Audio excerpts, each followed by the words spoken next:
I sometimes get really overwhelmed because I see what it could be in the future, and it's not pretty.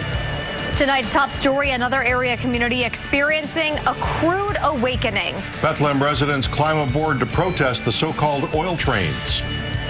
Good evening and thanks for joining us. I'm Jim Cambridge. And good evening, I'm Jessica Layton. There are more signs tonight that the movement to better regulate or eliminate oil trains from our community is growing.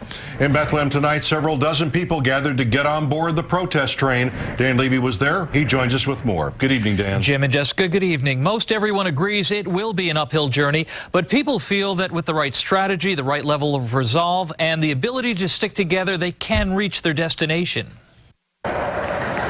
Now that the federal government is calling the transport of crude oil by rail an imminent hazard to the public, activists like the ones who turned out for this community forum Friday night at the Bethlehem Town Library feel they're gaining momentum. It's an explosive issue, and it's people are paying attention to it. Sandy Stubing is part of People of Albany United for Safe Energy, or PAWS, a grassroots organization determined to eliminate oil tankers like these from the city landscape and at the same time begin a movement toward renewable energy. Along that path, graphic pictures like the ones from Quebec, Canada last summer, where 47 people died in an oil train explosion, and pictures like the ones from Lynchburg, Virginia last month, where 30,000 gallons of crude spilled into the James River, have become persuasive reminders that oil trains can be unsafe and unpredictable at any speed.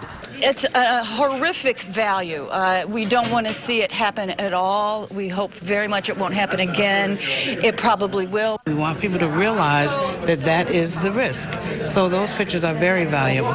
I wish they didn't exist, but unfortunately they do. To derail the oil trains, some people suggested there needs to be a crusade against capitalism. The thing that is kind of clear is that many of the capitalists who are now in power, from Goldman Sachs to the energy companies, are continuing to prosecute disaster, and that has to be resisted. We have the power to stop this machine called corporate capitalism, and we really need to do that if we want to pass on an intact environment. And I think we are up against the profit motive of the capitalist system. Retired railroad worker John Flanders says part of the problem he sees is that there are too many understaffed railroad crews, too many overtired and overstressed employees, and not enough rail inspectors. There are all these issues that are driven by the need to make profits that workers confront every day on the job.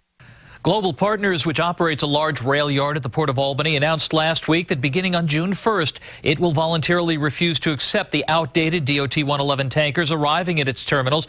Meanwhile, federal and state authorities continue to mull over new safety regulations. Reporting live, Dan Levy, News Channel 13.